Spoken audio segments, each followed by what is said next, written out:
Ailleurs que sur la Terre, la probabilité de trouver de la vie est extrêmement réduite.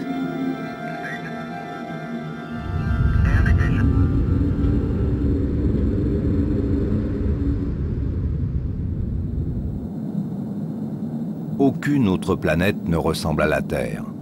Au fur et à mesure que l'on s'en approche, on découvre une multitude de couleurs, de reliefs et de paysages.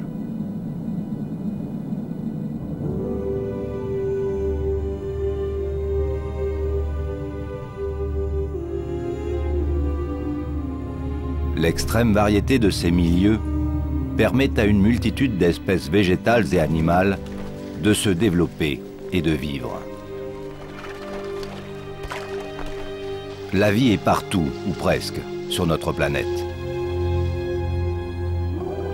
Du plus commun au plus étrange, du plus petit au plus grand, du plus effrayant au plus merveilleux.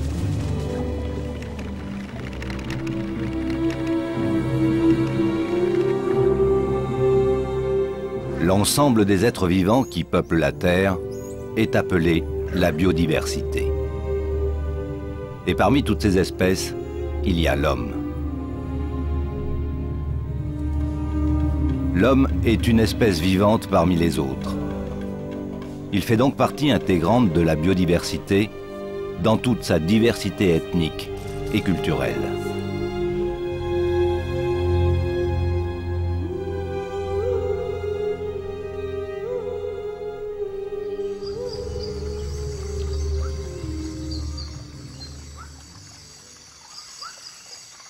Jusqu'au XIXe siècle, l'homme pensait que la nature était inépuisable et la planète infinie. Hélas, ce n'est pas le cas.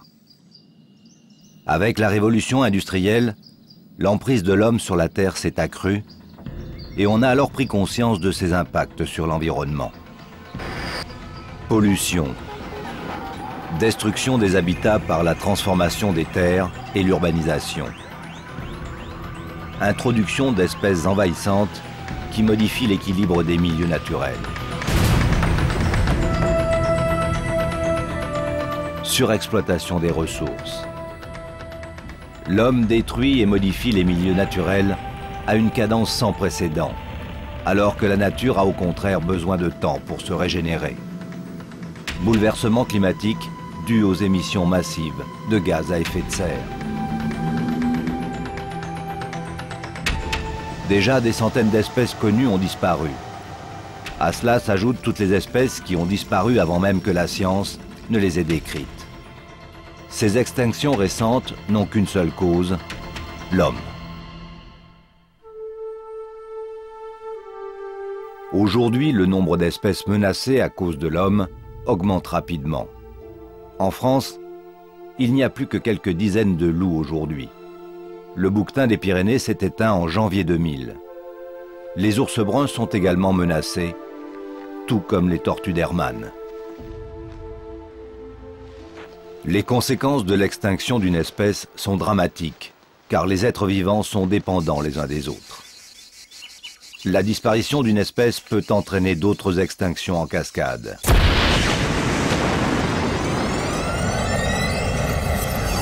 Et à terme, c'est l'avenir de l'homme qui est menacé.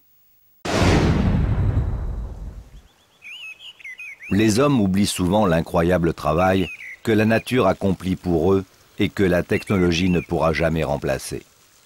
Sans biodiversité, l'homme ne pourrait pas survivre. La diversité des espèces est indispensable à la santé. Plus de la moitié des médicaments proviennent de substances naturelles. La biodiversité est aussi la source principale d'alimentation des hommes. La pêche représente environ 100 millions de tonnes de nourriture au niveau mondial. Mais la biodiversité assure également d'innombrables services écologiques. Les algues constituent la plus grande machine à produire de l'oxygène pour la planète. Le long des côtes, sous les tropiques, les récifs coralliens servent d'abri aux poissons et en atténuant la force des vagues, permettent de préserver les côtes.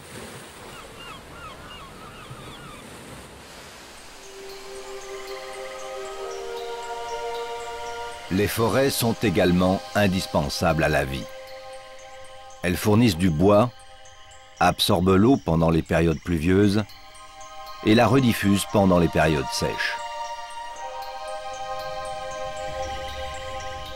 Les forêts tempèrent également le climat et en période de croissance, elles stockent du carbone qui autrement contribuerait à l'effet de serre.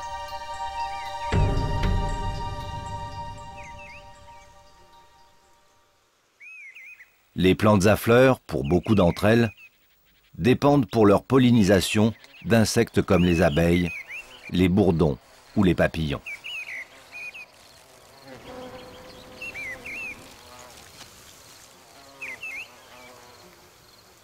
Albert Einstein disait que si l'abeille disparaissait de la surface du globe, l'espèce humaine n'aurait plus que 5 années à vivre.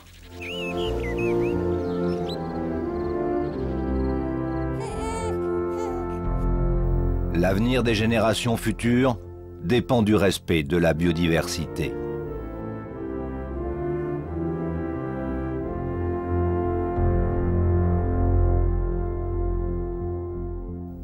Ce qui est détruit l'est pour toujours, mais ce qui est en danger peut encore être sauvé.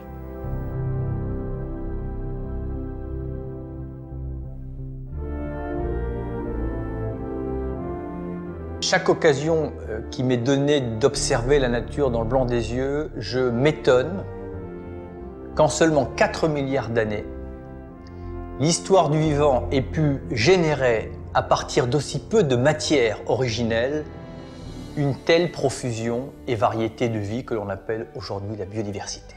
Et dans le même temps, je m'inquiète et je m'afflige de la responsabilité de l'homme qui s'est mis en situation de compromettre cette biodiversité, puisque jamais la biodiversité n'a connu un tel déclin et la responsabilité en incombe à l'homme. Nous sommes les derniers arrivés sur la planète Terre et ça nous met dans une obligation de respecter ce qui nous y a précédé.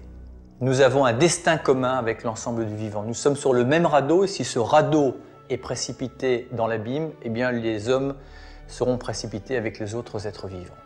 Nous avons besoin de l'ensemble des êtres vivants pour garantir le futur des générations à venir.